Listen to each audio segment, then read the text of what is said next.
प्रसंगी सेवेकरिता निवडलेला अभंग जगद्गुरु जगत वंदनीय जगत मान्य संत श्रेष्ठ श्री तुकोबारायांचा 4 चरणाचा आहे। कार्यक्रमाचं आयोजन काय, कार्यक्रमाचं नियोजन काय, कार्यक्रमाचं आयोजन काय, कार्यक्रमाचं नियोजन काय हे आपणा सर्वांच ठाऊकच आहे, माहित आहे ना सर्वांना, माहित आहेच। परंतु कार्यक्रमाचं आयोजन काय, कार्यक्रमाचं नियोजन काय हे सांगणं, अल्पसा परिहार देणं हे वक्त्याचं आद्य कर्तव्य आहे।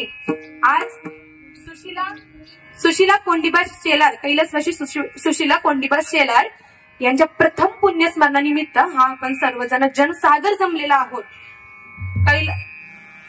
कैलासवासी कोंडिबा पांडुरंग शेलार त्यांचे पती सौ संगीता राजू कांबळे, त्यांची मुलगी कैलास कोंडिबा शेलार, त्यांचा मुलगा मनोज कोंडिबा शेलार, त्यांचा मुलगा, त्यांच्या सुनबाई असतील, त्यांच्या सर्व घरातली लोक असतील, सर्वांवरतीच अतिशय दुःखाचा प्रसंग आलेला आहे।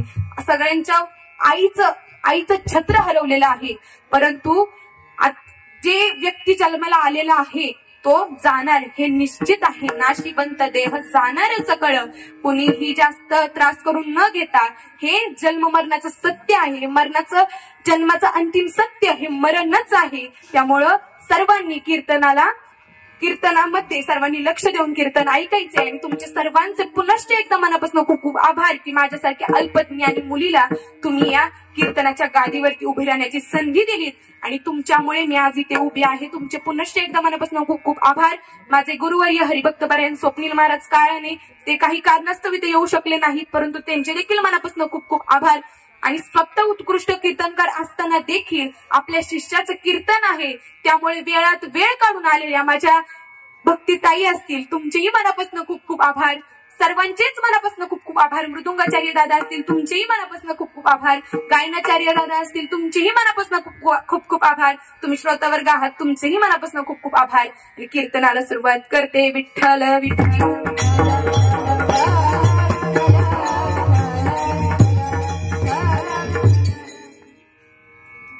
आजच्या कीर्तन रूपी सेवेकरिता निवडलेला अभंग जगद्गुरु तुकोबारायांचा 4 चरणाचा आहे। काय सांगतो तो तुकोबारा या अभंगातनं? क्षणोक्षणी हाची करावा विचार, तरावया पार भवसिंधू। आपण क्षणाक्षणाला, मिनिटाला, सेकंदाला विचार केला पाहिजे, परंतु कशाचा विचार हो? तुकोबारा पुढे जाऊन सांगतात, तरावया पार भवसिंधू। हा जो भवसिंधू आहे तो आपल्याला कधी ना कधीतरी तरावया पार, आपल्याला कधी ना कधीतरी त्याला पार करायचंय। आपला हा विचार आपल्या मनामध्ये असला पाहिजे।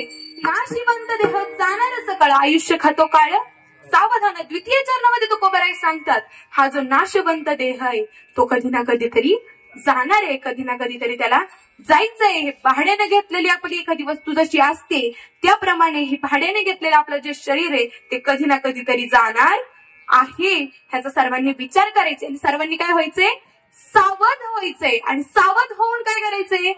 तर संतांची संगत करायची। तृतीय चरणामध्ये तुकोबाराय सांगतात, संत समागमी धरावी आवडी, करावी तातडी परमार्थाची। संतांची संगत ताबडतोब करायची आणि तात्काळ परमार्थाला लागायची, तात्काळ परमार्थाला सुरुवात करायची। अंतिम चरणामध्ये तुकोबाराय सांगतात, तुका म्हणी ह लोकीच्या व्यवहारे, नका डोळे धुरे भरून राहू। आजकालच्या जगामध्ये कसं झालंय? विषयांचा परी पाडू, गोड परमार्थ लागे कडू, कडू विषय तू गोडू जीवासी झाला, असं लोकांचं झालंय। म्हणजे गोड परमार्थ लोकांना आता कडू वाटू लागलाय आणि आपला जो गोड परमार्थ सोडून लोक पैसा कमवण्यामाग पळतायत। परंतु तुकोबाराय सांगतात, सावध व्हा, संतांची संगत धरा आणि तात्काळ परमार्थाला लागा। हा झाला अभंगाचा सरळ सरळ भावार्थ। विठ्ठल विठ्ठल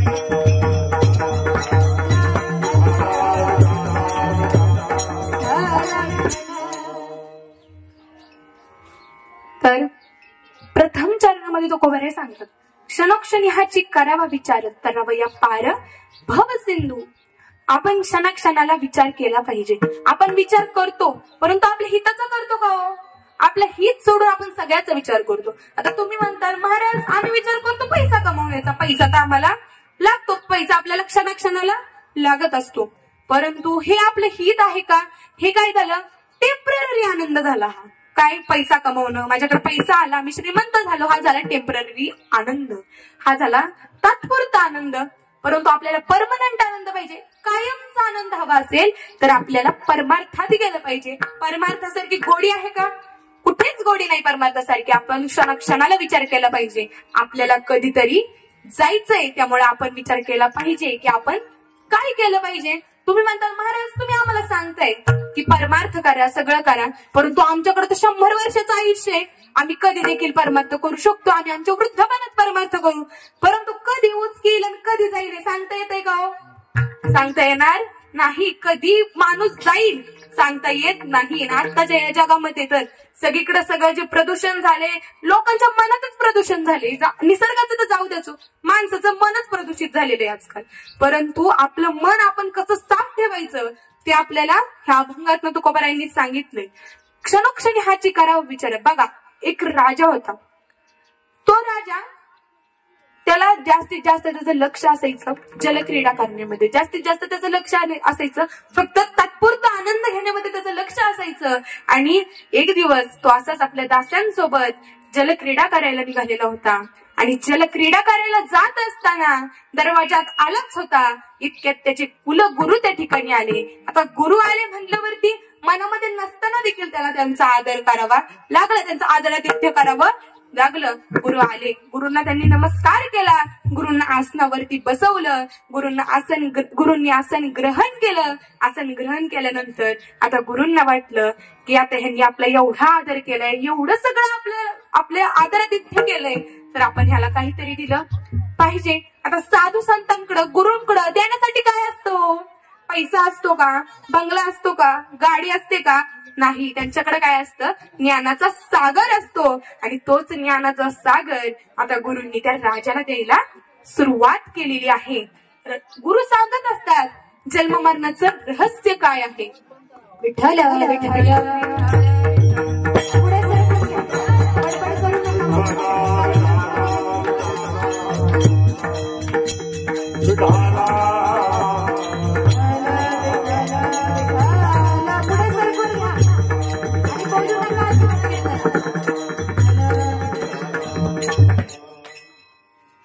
गुरु आता त्याला जन्म मरणाचं रहस्य सांगत असतात.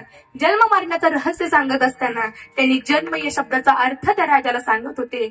ज म्हणजे जगणं, म म्हणजे मरणं, आणि ज आणि म याचा मधला शब्द म्हणजे काय? मधला शब्द न. मधला शब्द म्हणजे न, आणि न म्हणजे नामस्मरण करणं. मग त्यांचे गुरु त्याला सांगत होते की देवाचं नामस्मरण आपण जगत असताना केलं पाहिजे. हे सगळं राजाच्या कानी तर पडत होतं, परंतु राजाचं मन कुठं चाललं होतं? जलक्रीडा करण्याकडे, दासांसोबत फिरायला जाण्याकडे तर राजाचं मन चाललं होतं. आणि चाललेलं असताना गुरु त्यांच्या ज्ञानाचा सागर देतच असतात. देत असताना आता गुरूंना वाटतं दिलं तेवढं ज्ञान भरपूर झालं, आता त्याच्या जगण्यामध्ये त्याला मार्ग सापडला असं गुरूंना वाटलं. आणि आता गुरु निघून गेले. गुरु निघून गेल्यानंतर त्यांनी तात्काळ दास्यांना बोलवलं. सगळे एकत्र झाले आणि जलक्रीडा करायला गेले. जलक्रीडा करून आले, मस्त मज्जा करून आले. सगळं करून आल्यानंतर तर राजा पुन्हा राजमहालामध्ये आला. आल्यानंतर आता त्याचं चाललं होतं, रेग्युलर चाललं होतं, त्याचं रोजचे नियम चालले होते. चाललेले असताना 8 दिवसांनी त्याला वाटतं की आपल्या राज्यामध्ये काय चाललंय हे आपण पाहून आलं पाहिजे. आता तो त्याचा रथ काढतो, रथाचा सारथ्याला बसवतं. सारथी आणि दोघं राज्याचा फेरफटका मारायला चाललेले असतात. राजा चांगला पाहत असतो. राजाला वाटतं आता आपला राज्य सगळं खुशालदीन आहे, आपलं राज्य चांगलं चाललेलं आहे. परंतु तितक्यात त्याला एक दृष्ट दिसतं की एक व्यक्ती पुढनं बैलाला ओढत असतो, एक व्यक्ती मागणं चापकाने बैलाला मारत असतो. आणि ते मारत असताना राजा ते पाहतो. राजाने पाहिल्यानंतर राजा त्या सारथ्याला विचारतो की हे काय आहे. तेव्हा तो सारथी सांगतो की हे जे पुढं जो माणूस ओढत आहे तो त्या कसाई आहे, आणि माग जो मारत आहे तो त्या बैलाचा मालक आहे. बैलाचा मालक आहे. राजा म्हणतो हे त्यांना का मारतोय, तो पुढनं का ओढतोय. तर तो सारथी म्हणतो की हे जे चाललंय ते ह्यामुळे चाललंय की तो आता बैल आता वृद्ध झालेला आहे, म्हणजे तो बैल आता म्हातारा झालेला आहे. तर बैल म्हातारा झालाय म्हणल्यावरती आता राजाला टेन्शन येतं. राजा चिंताग्रस्त होतो. चिंताग्रस्त झाल्यानंतर राजा डोक्याला हात लावतो आणि माघ रथाला टेकून बसतो. सारथी विचारतो, राजा काय झालं? तर राजा म्हणतो, मी देखील एक ना एक दिवस म्हातारा होणार आहे, मग माझ्यासोबत देखील असंच घडेल का? सारथी म्हणतो, सारथी काही बोलायच्या अगोदरच राजाला आपल्या गुरूंचे शब्द आठवतात. बघा, गुरु ज्ञान फक्त कानावरती पडलं आणि ते राजाला त्या क्षणी आठवलं. राजाला ते ज्ञान आठवल्यानंतर राजाला समजतं की हे पैसा अडका काही आपलं नाही, आपलं हे जे सर्वजण आहेत, आपलं घरदार आहे, हे देखील आपलं नाही. आपण नामस्मरणच केलं पाहिजे. तात्काळ राजा जंगलामध्ये निघून जातो. जंगलामध्ये गेल्यानंतर तो नामस्मरण करू लागतो, भगवंताच्या ध्यानामध्ये बसतो. पहिल्यांदा त्याचं 1-1 तास ध्यान लागू लागलं, नंतर 2 तास, हळूहळू 3 तास, हळूहळू तो 2-2 दिवस बसू लागला, हळूहळू 3-3 दिवस बसू लागला. आता 6-6 महिने राजा एका जागेवरती बसत होता. त्याला आता ब्रह्म समाधी लागू लागली आणि समाधी लागू लागली. आणि इतक्यात एक दिवस असं घडलं, पुढे एक हरणी पळत जाते, तिच्या मागे एक वाघ पळत जातो आणि तिचं पाडसं त्याच ठिकाणी पडतं. त्या ठिकाणी पडल्यानंतर आता राजा पाहतो की पाडसं त्याच ठिकाणी पडलंय. त्या पाडसावरती त्याला मोह निर्माण होतो, माया निर्माण होते आणि तो राजा समाधीतनं उठतो आणि तिथं त्या पाडसापाशी जातो. पाडसापाशी गेल्यानंतर त्या पाडसाला कुरवाळतो. कुरवाळल्यानंतर इकडे तिकडे पाहतो, कुठे त्याची आई दिसते का? परंतु आई दिसत नाही, कारण तिच्या मागं कोण गेलं होतं? वाघ गेला होता. ज्याप्रमाणे आजकालच्या लोकांमध्ये एखादा मोठा होऊ लागला की त्याच्या मागं पाहतात, त्या माणसाचं परत अस्तित्व उभं राहून देत नाहीत, एखाद्या माणसाला उपचार येऊन देत नाहीत. अगदी त्याचप्रमाणे वाघ तिच्या मागे गेला होता, मग ती राहिली असेल का हो? तिचं पाडसं त्या ठिकाणी राहिलं होतं. राजा पाहतो, राजाला काही त्याची आई दिसत नाही. मग राजा ठरवतो की आता ह्याला आपण आपल्यापाशी ठेवायचं. राजाला मोह निर्माण झाला होता, माया निर्माण झाली होती. तो आला कशासाठी होता? नामस्मरण करण्यासाठी. परंतु आता त्या पाडसामध्ये त्याचा जीव गुंतला.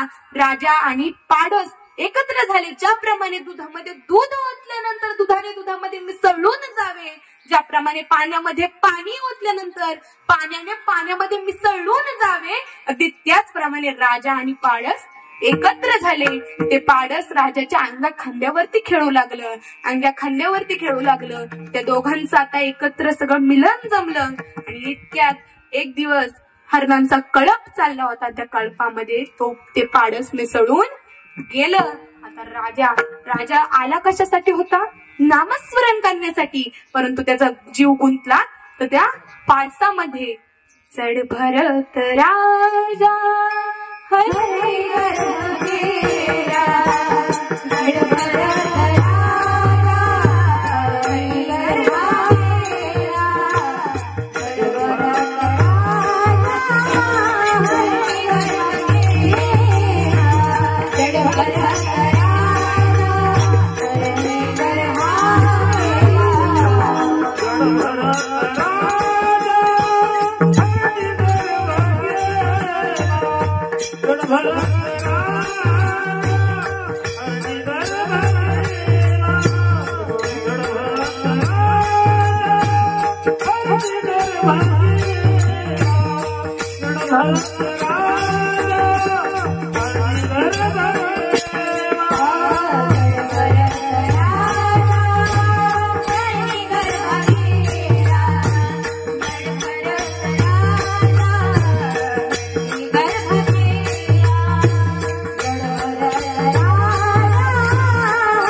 त्या राजाचं नाव काय होतं? भरत राजा. आणि तो भरत राजा तो गेला कशासाठी होता? नामस्मरण करण्यासाठी. भागवताने अतिशय सुंदर प्रमाण दिलंय. जड भरत राजा हरणी गर्भ गेला, घाला तो घातला वासनेने. त्याच्यावरती घाला कोणी घातला?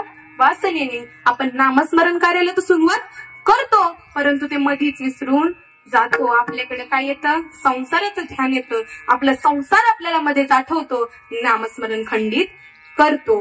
घे घे घे हरिनाम घे, घे घे घे हरिनाम घे.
संसारापायी तू काय होशील? तुझ्या डोक्याला हात लावून तू रडशील. म्हणजे हा संसार दुःख बांधवडी आहे. हा संसार सुखाचा विचार नाही कोठे. या संसारामध्ये सुखाचा विचार नाही. खरं सुख परमानंद कशामध्ये आहे? त्या परमार्थामध्ये. परमार्थ केला पाहिजे. हेच आता मी विचार कसा सांगितला? भागवताचा विचार सांगितला. भागवताने हे छान असं प्रमाण दिलं होतं. तसंच रामायणामध्ये देखील खूप सुंदर सुंदर प्रमाण दिलेली आहेत बरं का. रामायणामध्ये देखील खूप सुंदर सुंदर विचार दिलेले आहेत. तुम्हाला रावणाचा मामा माहितीये का हो? रावणाचा मामा मारीच मामा. तुम्ही लॉकडाऊन मध्ये रामायण पाहिलं नाही का? तर रावणाचा मामा कोण? मारीच मामा. आणि तो रावण मारीच मामाकडे जातो. मामाकडे गेल्यानंतर मामाला म्हणतो, तुला हरण बनायचंय. मामा म्हणतो, का म्हणू मी हरण? तेव्हा तो रावण म्हणतो, तुला सीता मातेचं करायचंय हरण, म्हणून तुला बनायचंय सोनेरी हरण. त्याला बनायचं होतं सोनेरी हरण. तर तो मामा म्हणतो, मी सोनेरी हरण बनणार नाही. रावण म्हणाला, तू नाही बनला सोनेरी हरण, तुला येईल माझ्या हातनं मरण. तुला येईल माझ्या हातनं मरण. मग मारीच मामा विचार करतो, बनलो जरी हरण तरी येणार मरण, नाही बनलो जरी हरण तरी येणार मरण. परंतु तो विचार करतो, बनलो जर हरण तर येईल मरण रामप्रभूंच्या हातनं, आणि नाही बनलो हरण तर येईल मरण रावणाच्या हातनं. म्हणून तो शेवटच्या क्षणाला विचार करतो आणि सोनेरी हरण बनतो आणि सीता मातेचं हरण करायला जातो. आणि त्याला बाण लागतो रामप्रभूचा, प्रभू श्री रामांचा त्याला बाण लागतो आणि त्याला मोक्ष प्राप्ती होते. तो राक्षसाचा मामा असताना देखील त्याने जर मोक्ष प्राप्तीचा विचार केला असेल तर आपण तर माणसं आहे हो. आपण राक्षस आहे का? आपण माणसं असताना देखील मोक्षाचा विचार करत नाही. आपण अडकतो ते आपल्या संसारामध्ये. परंतु संसारामध्ये न अडकता आपण नामस्मरण केलं पाहिजे. अजून एक विचार रामायणामध्ये फार सुंदर सांगितलंय बघा बरं का. एक पक्षी होता, माहितीये सर्वांना. रामायणामधलं पक्षाचं नाव काय होतं? जटायू पक्षी. सर्वांना माहितीये बरं का. तो जटायू पक्षी, जटायू नावाचा पक्षी जेव्हा रावण सीता मातेचा हरण करून निघाला होता तेव्हा तो जटायू पक्षी त्या रावणाबरोबर युद्ध करत होता. आता तो रावण छोटा आहे का हो? तो राक्षस, त्याची 7 कोटी घरं सोन्याची होती. कवनाची ती 7 कोटी घरं आणि एका घराच्या चौकटीला 22 क्विंटल सोनं. आता 22 क्विंटल सोनं एका घराच्या चौकटीला, तर तुम्ही सांगा 7 कोटी घरांचं त्याच्याकडे सोनं किती असेल बरं? नंतर सांगा, हिशोब करून. आता विचार करत बसू नका, कीर्तन झाल्यानंतर येऊन सांगा. तर एवढा मोठा असणारा तो रावण आणि त्या रावणाबरोबर तो पक्षी लढत होता. तर रावणाबरोबर तो युद्ध करत होता. त्याला तळमळ होती, माझी सीतामाईला पळवून निघू नको.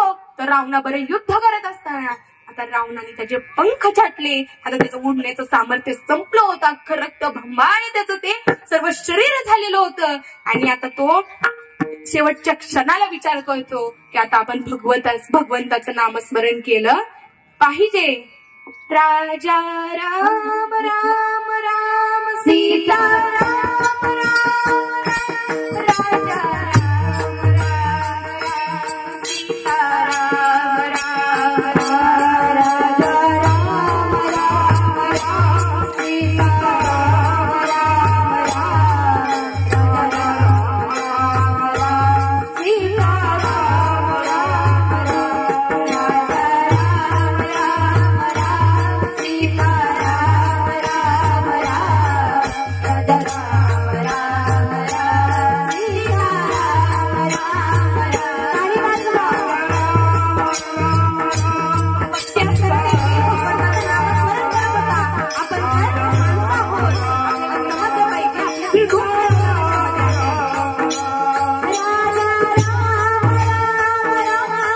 सीता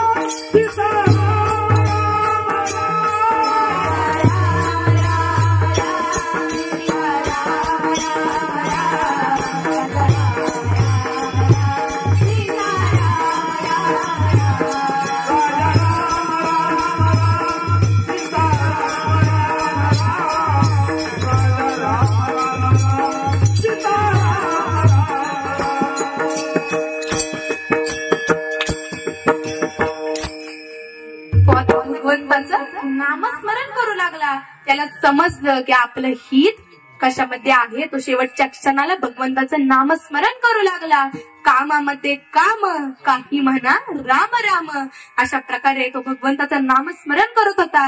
आणि माझे प्रभू श्री राम सीतामातेंना शोधत होते. वेलींना, फुलांना, पानांना सगळ्यांना विचारत होते, माझी सीता कुठे गेली हो, माझी सीता कुठे गेली. प्रत्येकाला विचारत होते. विचारत असताना त्यांच्या कानी आवाज पडतो की आपलं कोणीतरी भजन करत आहे आणि कोणीतरी खाली पडलेलं आहे.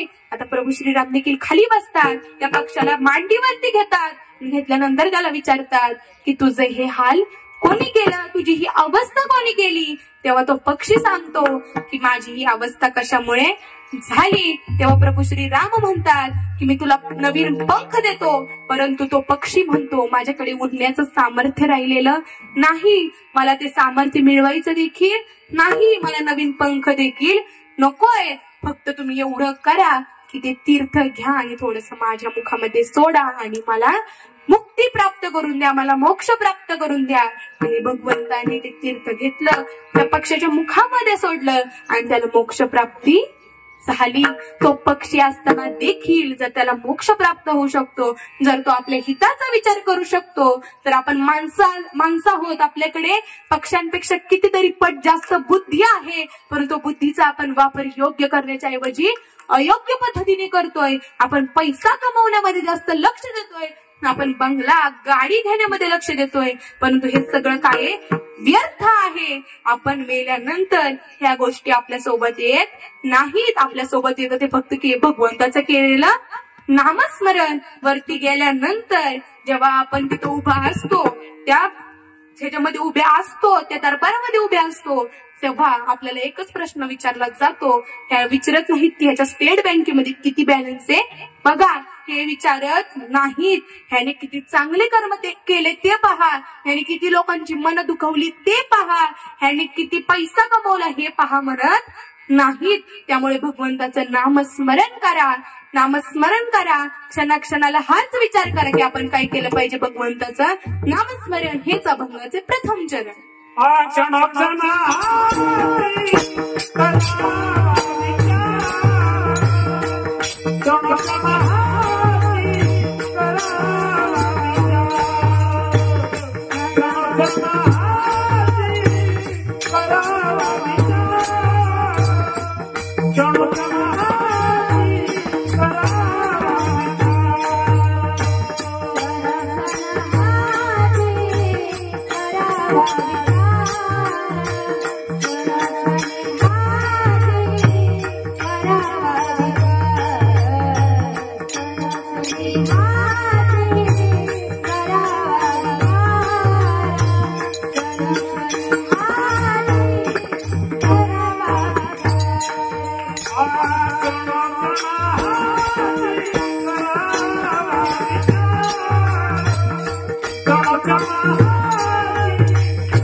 जीवाच्या आकांतानं कोणीही गायन करत नाही बरं का. प्रत्येकाच्या मनात एकच असतं, फक्त आपला झेंडा मिरवला पाहिजे. कीर्तनकाराचं कीर्तन कसं पाडायचं याचाच विचार गायक लोक करतात, परंतु आपले गायक तसे नाही. द्वितीय चरणामध्ये तुकोबराय सांगतात, नाशिवंत देह जाणार सकळ, आयुष्य खातो काळ सावधान. तुम्ही सावध व्हा. कशासाठी सावध व्हा याचं उत्तर देखील महाराजांनी पुढे दिलेलं आहे. नाशिवंत देह आहे, जाणार आहे, मग आपण काय केलं पाहिजे? आपण भगवंताचं नामस्मरण केलं पाहिजे. तर मगच पासून मी तुम्हाला नामस्मरणाचा महिमा सांगते, तर एकदा नामस्मरण केलंच पाहिजे. सर्वांनी उंच हात वर करायचे, शेवटपर्यंत हात खाली घ्यायचे नाही. तुम्हाला वाटतं ना आपल्याला मोक्ष प्राप्ती झाली पाहिजे, तर सर्वांनी नामस्मरण करायचे. ज्ञानोबा माऊली तुकाराम, ज्ञानोबा माऊली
दिवसातनं एकदा तरी केलं पाहिजे भगवंताचं नामस्मरण केलं तर वरती गेल्यानंतर देखील आपल्याला तोच आदर मान सन्मान भेटत असतो. आणि जर आपण इथं जर भगवंताचं नामस्मरण न करता इतर कर्मांमध्ये गेलं तर ज्याप्रमाणे त्या भरत राजाचा जन्म हरणाचा गेला, कारण त्याला हरणामध्ये काय झाली, ती वासना गुंतली होती, त्यामुळे त्याचा जन्म हरणाचा झाला. आपली वासना गुंतते आपल्या पैशामध्ये, आपल्या बंगल्यामध्ये, आपल्या गाडीमध्ये, सगळ्यामध्ये वासना गुंतते, आपला जन्म कोणता आहे?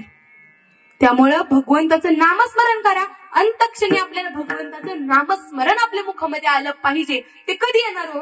आता इतकं भगवंताचं नामसंकीर्तनाचा महिमा मी तुम्हाला सांगते. आपल्या इथं कीर्तन चाललंय आणि जर इथं अलीकडं पलीकडं घरं असतील, इथं सप्ताह चाललाय गावामध्ये, सप्ताह चाललेला असताना आपण जर घरामध्ये लोळत पडत असू तर अंतक्षणी आपल्याला भगवंताचं नामस्मरण येणार आहे का हो?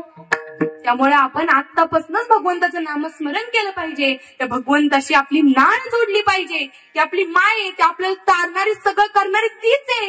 तिचं जर नामस्मरणाची नाळ जर आता आपली जोडली तर अंतक्षणी देखील आपल्याला भगवंताचं नामस्मरणच आपल्या मुखामध्ये येणार आणि आपल्याला मोक्ष प्राप्त होणार. ज्याप्रमाणे जटायूने अंतक्षणी भगवंताचं नामस्मरण केलं होतं त्याप्रमाणे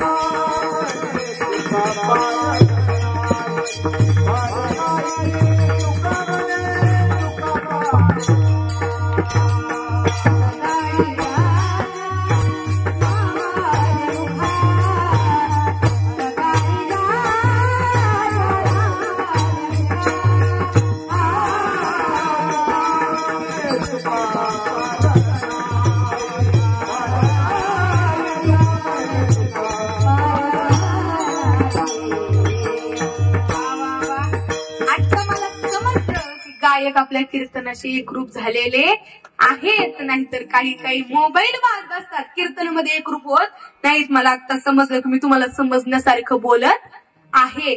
तर किती छान प्रमाण दिले. अंतकाळी आपल्या मुखामध्ये नाम आलं पाहिजे, राम नाम आलं पाहिजे, भगवंताचं नामस्मरण आपण केलं पाहिजे. काही लोक काय करतात हो, 10-15 मिनिटं भगवंताचं नामस्मरण करतात, देवाला हात जोडतात, देवा आता मी तुझं नामस्मरण केलंय, त्याप्रमाणे आपण देवावरती उपकार केल्यासारखी लोक बोलतात. देवा मी आता तुझं नामस्मरण केलंय, आता हे माझं पुण्य फळाला येऊ दे आणि माझ्या दारामध्ये नवीन किया गाडी उभी राहू दे. परंतु एवढंच देवाचं नामस्मरण केल्यानंतर देव तुम्हाला गाडी देणार आहे का?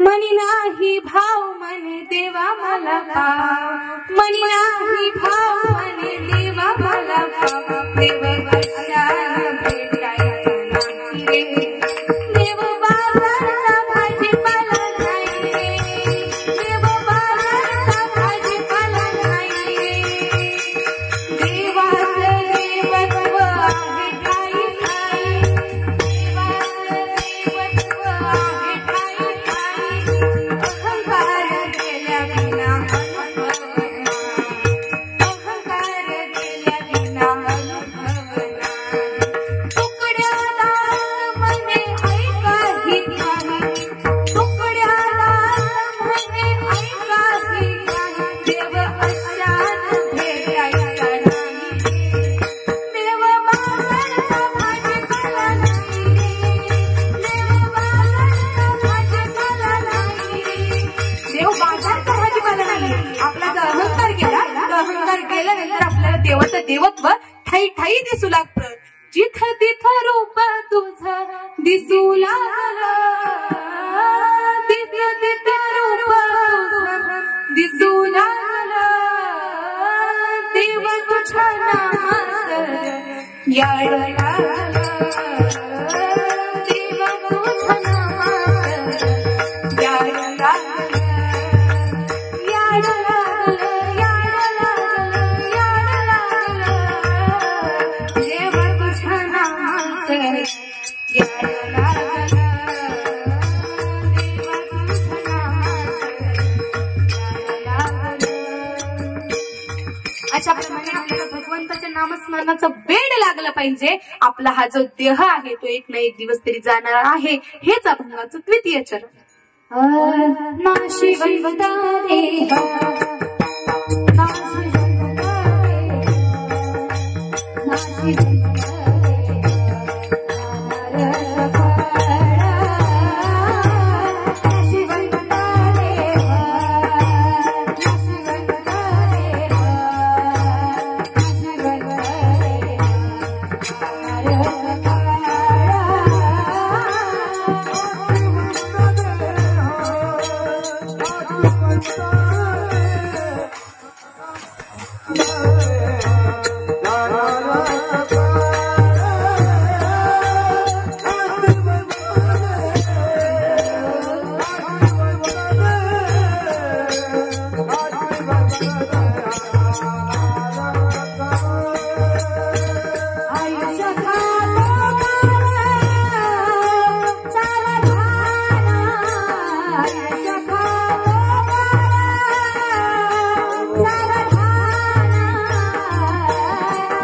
पुन्हा एकदा जोरदार टाळ्या गायनाच्या साठी किती त्यांचं कौतुक करावं तेवढं कमी. मृदुंगाचार्य दादा त्यांचं देखील कौतुक करावं तेवढं कमी, कारण त्यांनीच मला समजून घेतलेलं आहे. कारण पाहिलं गेलं तर ह्या जगामध्ये कोणालाही कोणाचं सुख पावत नाही. एखादं मोठं होताना पाहवतं का हो, लगेच खाली वाढायला तयार असतात. परंतु भगवंताचं नामस्मरण करत असताना ह्या खाली उठणाऱ्या लोकांचं कसं मुस्क दाबायचं ते भगवंताला माहिती आहे. आपल्या पाठीराखा सर्वात मोठा जगाचा बाप येतो, त्याचं नामस्मरण केल्यानंतर तो आपल्या पाठी उभा आहेच.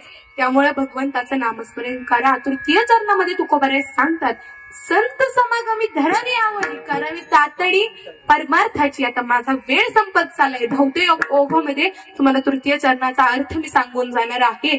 तृतीय चरणामध्ये सांगतात की संत समागमी धरावी आवडी. संतांची जर संगत केली, संग जायला जैसा लाभ तया तैसा. जशी आपल्याला संगत असते तशा प्रकारचे आपल्याला लाभ होत असतो, त्या प्रकारचा आपल्याला फायदा होत असतो. आपल्या मुलांना देखील आपण सांगतो, ए बाई तू त्या मुलीच्या नादाला लागू नको बरं का, ती पोरगी जरा आघावच दिसते, तू तिच्यापासून जरा लांब राहा असं आपण सांगत असतो. परंतु दुसऱ्या मुलीच्या वगैरे नादाला लागण्यापेक्षा आपण संतांच्या संगतीत गेलं तर काय वाईट आहे का हो.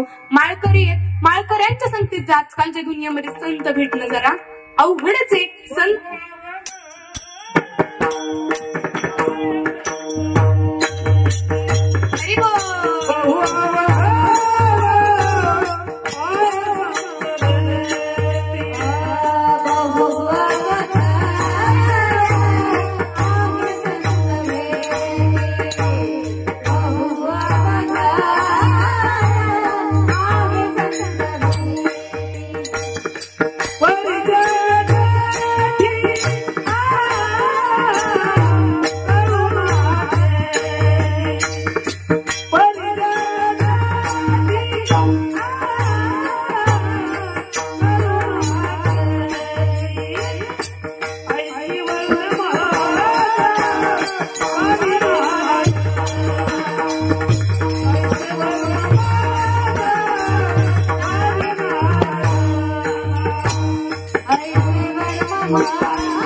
किती सुंदर प्रमाण वेळेवरती प्रमाण दिले. बहु अवघड आहे संत भेटी, परी त्या जग जेठी करुणा केली. बहु अवघड, आपल्याला खूप अवघड आहे संतांचं दर्शन होणं, परंतु आपण आपल्या गुरूंचा मार्ग स्वीकारला पाहिजे. त्याप्रमाणे नाथ महाराज मूळ नक्षत्रावरती जन्मलेला मुलगा देखील एवढा महानसा ग्रंथ लिहू शकला.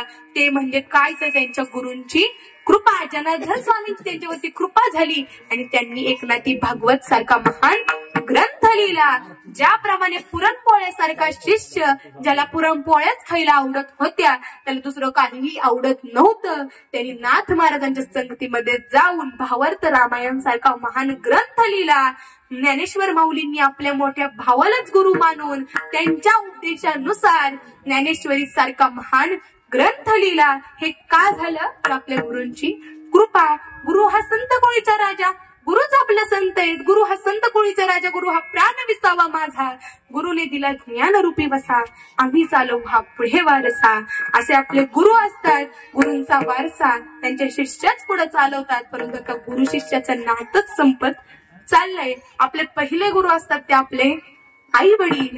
आई वडिलांची सेवा करा, हे मी प्रत्येक माझ्या कीर्तनामधले सांगत असते. हे मी पुढे जाऊन सांगणार आहे. तत्पूर्वी सर्वांनी उंच हात वरती करायचे आणि विठोबा रुक्माई भजन करायचंय. विठोबा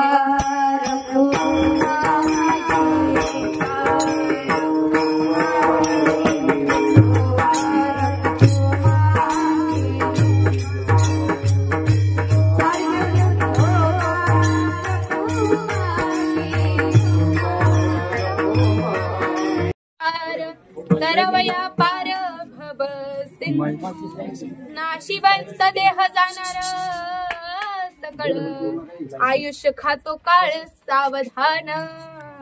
संत समागमी धरावी आवडी करावी तातडी परमार्थाची. सकळ आयुष्य खातो काळ सावधान.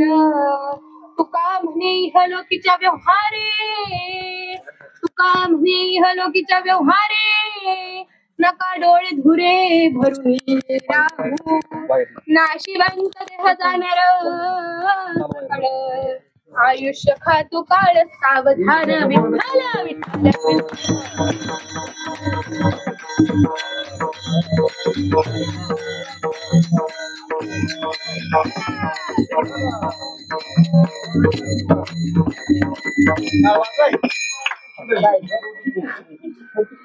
लाईट गेलेली आहे, परंतु माझं तोंड आहे, मला आवाज मोठा आहे, तुमच्यापर्यंत पोहोचणार आहे. त्यामुळे सर्वांनी लक्ष द्यायचंय. 3 चरणाचा भावार्थ आपला सोडवून झालेला आहे. अंतिम चरणामध्ये तुकोबाराय सांगतात, तुका म्हणे इह लोकीच्या व्यवहारे नका डोळे धुरे. अंतिम चरणामध्ये तुकोबाराय सांगतात, तुका म्हणे इह लोकीच्या व्यवहारे, याच्या जगामध्ये चाललंय त्याच्यामध्ये लक्ष देऊ नका. आत्ताचं जग कसं आहे हो, ज्याप्रमाणे द्रुपद राजाने द्रोणाचार्यांचं वचन मोडलं होतं आणि त्यामुळे ते द्रुपद राजाने वचन मोडलं. आपल्या आत्ताच्या या जगामध्ये आपण केलेलं प्रेम टिकवणारी ती आपली आई आहे आणि आपण ठेवलेला विश्वास टिकवणारे ते आपले वडील आहेत. त्यामुळे आपला विश्वास आणि प्रेम कोणाला द्यायचं हे आपल्याला समजलं पाहिजे. या जगामध्ये लक्ष न देता आपण काय केलं पाहिजे, तर नामस्मरण केलं पाहिजे. आता हे अंतिम चरणाचा भावार्थ, अंतिम चरणापर्यंत मी तुम्हाला सगळं सांगितलेलं आहेच, परंतु मी प्रत्येक माझ्या कीर्तनामध्ये सांगत असते की आई वडिलांची सेवा करा. आई वडिलांची सेवा करा.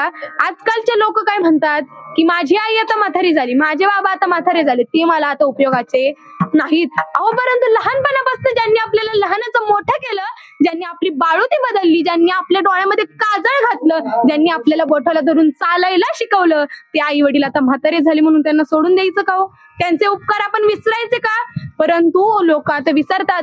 आईला म्हणतात, अगं आई आता तुला काही कळत नाही, आता जे चाललंय ते तुला कळत नाही. पण तिला जर कळत नसतं तर तुम्ही मला सांगा, तिने डोळ्यामध्ये काजळ घालायच्या ऐवजी तिने मिरची वाटून नसती का हो घातली? तिला जर काहीच कळत नसतं तर तिने मिरची वाटून डोळ्यामध्ये घातली असती. परंतु तिला कळतंय म्हणून तिने काजळ डोळ्यामध्ये घातलं. बापाला जर काही कळत नसतं तर त्यांनी पायाच्या बोटाला धरून आपल्याला चालायला शिकवलं असतं. परंतु त्याला कळतं म्हणूनच त्यांनी आपल्या हाताच्या बोटाला धरून आपल्याला चालायला शिकवलं ना. त्यांनीच आपल्याला सांगितलं की हे जग कसं आहे. आईने आपल्याला घरामध्ये कसं वावरायचं, बाहेर दुनियामध्ये गेल्यानंतर लोकांशी कसं बोलायचं हे शिकवलं. बापाने आपल्याला समाज कसा आहे हे सांगितलं. त्यामुळे आई बापाला कधीही विसरू नका. आई बापापेक्षा मोठा गुरु देखील आपला कोणीच नाही, आई बापापेक्षा मोठा देवही आपला कोणी नाही. आज माझे आई वडील देखील वेळात वेळ काढून या ठिकाणी उपस्थित आहेत. त्यांच्यासाठी एकदा जोरदार टाळ्या. तुम्हाला कारण देखील सांगते त्यांच्यासाठी टाळ्या का वाजवायच्या. त्यांच्यासाठी टाळ्या वाजवण्याचं कारण हे आहे की अख्खी भावकी जरी आपल्या विरोधात असली तरी माझ्या मुलीला मी कीर्तनकार बनवणारच. माझ्या पडद्यामागच्या कलाकारांसारखे माझे आई वडील आहेत आणि त्यांना वाटत असेल की मी त्यांचं कधीही नाव माझ्या कीर्तनामध्ये घेत नाही, परंतु त्यांच्याशिवाय माझा मोठा खंबीर आधार देखील कोणीच नाही. त्यांच्यामुळेच मी आज या नारदाच्या गादीवरती उभी आहे. त्यांच्यामुळेच मला वारकरी संप्रदाय देखील सापडला. आज तुमच्या शेलार कुटुंबावरचं देखील आईचं छत्र हरवलेलं आहे, परंतु आईसारखं प्रेमाचा सागर कोणीच नाही. नभेची चांदणी तू ग चंदनाची कोर, शिथल तुझी छाया मला हवी जीवनभर. तुझ्या शिथल छायेमध्ये उभा आयुष्य जगेन. आई देवापाशी मी ग, आई तुलाच ग मागेन. आई माझी प्रेमाचा सागर, आई माझी मायेचा सागर, दिला तिने जीवनाकार. अशी आपली आई आहे जी तिनेच आपल्या जीवनाला आकार दिलाय. आणि बापाचं सांगायलाच नको. पिक्चर मधली गाणी कधी मी कीर्तनाच्या गादीवरती उभं राहून सांगत नाही, परंतु एक गाणं मला इतकं मनाला भावलं, इतकं आवडलं. उरामधी माया त्याच्या काळ्या मेघवानी, दाखविना कधी पुन्हा डोळ्यातल पाणी. जिजू जिजू संसाराचा गाडा हाकला, वटामध्ये सासू जरी कणा वाकला. गडी भर तू थांब ऐक त्याची धापर, लई अवघड हाय गड्या उमगाया बापर, उमगाया बापर.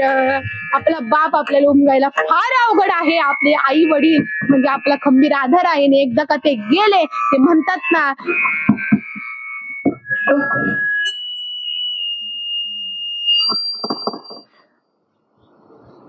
स्वामी तिन्ही जगाचा आई विना भिकारी. सगळेजण म्हणतात की आई विना भिकारी, आई विना भिकारी. सगळेजण म्हणतात स्वामींना म्हणजे एवढी मोठी मोठी लोक असतात, त्याला जर आई नसते तर आईसारखं प्रेम देणारं दुसरं कोणी भेटत नाही. त्याचप्रमाणे जर आपली खरंच जर आई नसेल ना, तर आपल्याला जेवलंच का रे, बसलाच का रे, झोपलाच का रे, आराम केलाच का रे, थोडासा आराम कर, बरं वाटतंय का, ही सगळी विचारणारी आपली आईच असते. आणि कधी कधी आपल्याला आपला बाप जो आपल्याला कधीतरी खडतर भाषेमध्ये आपल्याला बोलत असतो, कधीतरी तो आपल्याला ओरडत असतो, परंतु त्याचं कारण हे असतं की माझी मुलगी पुढे जाऊन तिचा कुठेही मार्ग चुकू नये, तिला कुठे त्रास होऊ नये, म्हणून तो आपल्याला बाप ओरडत असतो. आणि आई जी बापाला सारखी म्हणत असते की तुम्ही असं बोलू नका तिला, हे असं करा. आपल्याला प्रत्येक ठिकाणी आपल्याला आई आठवणार. आता तुमचं जे आईचं छत्र हरवले, पावलं पावली तुम्हाला आई आठवणार आहे, परंतु काळजी करायची नाही. वरती गेल्यानंतर देखील आपल्या आईचा आशीर्वाद आपल्यावरती असतोच. आई तुझ्या मूर्ती वाणी या जगात मूर्ती नाही, अनमोल जन्म दिला तुझे उपकार करणार नाही. अनमोल जन्म दिला तुझे उपकार करणार नाही. बाळांनी खेळ खेळ, बाळांनी खेळ खेळ, अमृतांनी गोड पाजला तुझ्या या प्रेमाची तुझ्या या प्रेमाची अनमोल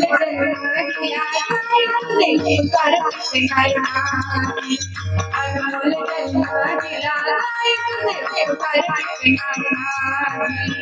अशी आपली आई आईचे उपकार करण्यासारखे नाही. माझा वेळ संपलेला आहे, परंतु मी तुम्हाला खूप माझी इच्छा आहे ही कविता म्हणून दाखवण्याची. आमच्या संस्थेतल्या एका मुलाने तयार केलेली कविता होती, त्याच्या भावना समजून घ्या.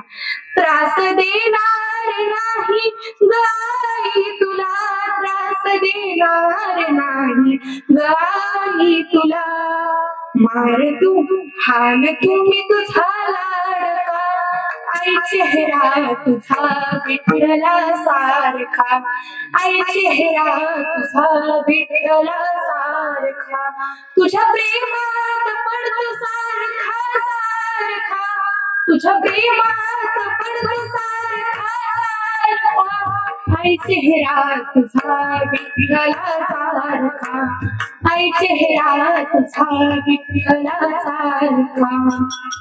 असं जी आपली आई आहे ना, तीच आपला देव आहे. तिच्यातच विठ्ठल पहा, तिची सेवा करा. आजकालची जी मुलं आपल्या आईला, वृद्धाश्रमांचं प्रमाण किती वाढलंय हो बाहेर. का टाकतात ते वृद्धाश्रम? आपले आई वडील आपल्याला सांभाळायला जड झालेत का?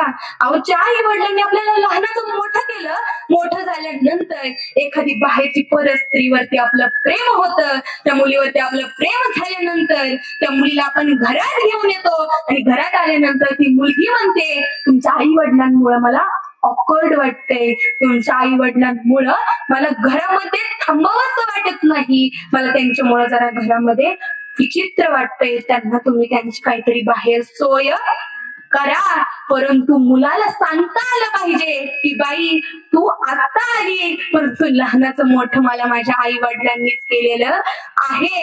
तुला जर ऑकवर्ड वाटतंय ना, तू तुझ्या घरी जा, पण माझ्या आई वडिलांना मी बाहेर काढणार नाही. वारे जमाने तेरे हद होती, बीवी के सामने भारत हो गई,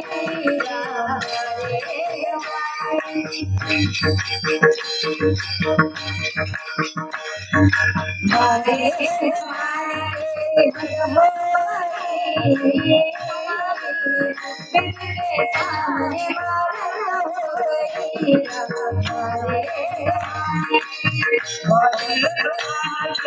भारत हो गई,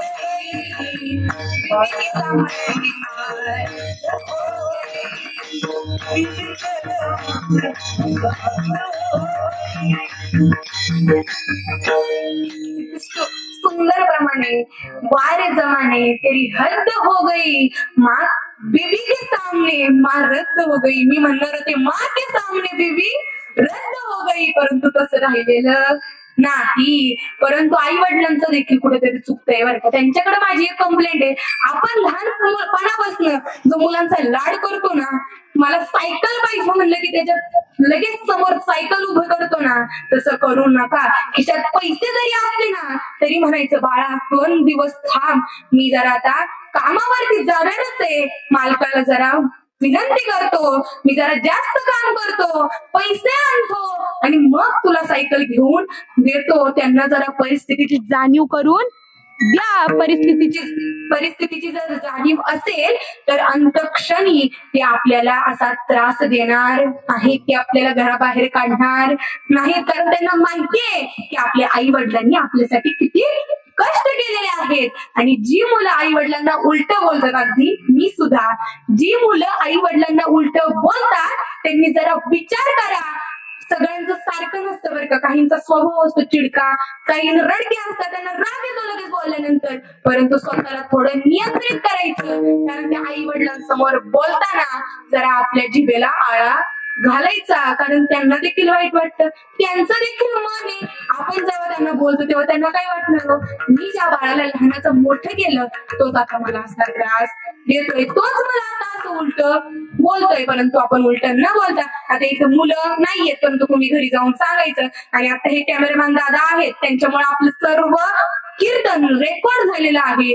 जर तुम्हाला सांगता नाही आलं तर हे कीर्तन त्यांना ऐकवा आणि त्यांना समजेल की आई वडिलांचं महत्व काय आहे. आणि मातृपितृ दिवस आपण साजरा केला पाहिजे. जेव्हा आपण ते ख्रिश्चन धर्मातले वगैरे ते सण साजरे करतो ना, ते सण साजरे करण्यापेक्षा आपण तुलसी पूजन, मातृपितृ पूजन हे सण साजरे केले पाहिजे. ते सण साजरे करण्याचं कारण असे की आपल्या आई वडिलांच्या कष्टाची जाणीव मुलांना समजते, मुलांना समजतं. त्याच्यामध्ये सर्व सर्व गोष्टी पूजा वगैरे असतात, त्याच्यामध्ये आपल्याला आई वडिलांचं महत्व सांगितलेलं असतं. त्याच्याकडून सगळ्या मुलांना कळतं की आपल्या आई वडिलांचं कष्ट काय आहेत. आता तुमच्या घरावरचं देखील मातेचं छत्र हरवलेलं आहे. सर्वांनाच खूप दुःखद गोष्ट आहे की आपली आई गेलेली आहे, परंतु जे जन्माला आले ते जाणारच आहे. शेलार कुटुंबियांनी आता दुःख सावरायचं आणि आपल्या पुढील कार्यासाठी लागायचं. कारण आपल्या आईची देखील इच्छा असणारच ना की माझी मुलं कुठेतरी मोठी व्हावी, माझ्या मुलांनी देवाचं नामस्मरण करावं, माझी मुलं गावामध्ये त्यांचं नाव असावं. मग ते करण्यासाठी आता तुम्ही सर्वांनी मार्गस्थ व्हायचं. आता आई ज्या वरती गेलेल्या आहेत त्यांना देखील वरती जाऊन का होईना पण सुख लागलं पाहिजे की माझी मुलं आता सुखामध्ये आहेत. परंतु क्षणाक्षणाला आपल्या आईची आठवण काढल्याशिवाय राहायचं नाही, कारण तिने तुम्हाला जन्म दिलेला आहे आणि तिनेच आपल्याला तारलेलं आहे. मी आता 4 चरणाचा माझ्या भावार्थ तुम्हाला सर्वांपुढे माझ्या बालबुद्धीप्रमाणे समजावण्याचा प्रयत्न केलेला आहे. किती समजलं किती नाही समजलं हे मला माहिती नाही. माझ्या मुखातनं जर काही वाईट शब्द गेला असेल, काही चुकीचा शब्द गेला असेल तर मला माफ करा आणि माझ्या कीर्तनाला समाप्ती देते. ज्ञानेश्वर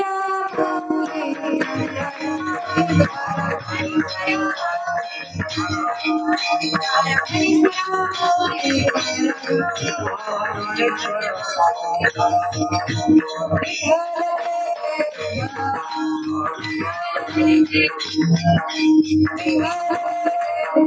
you.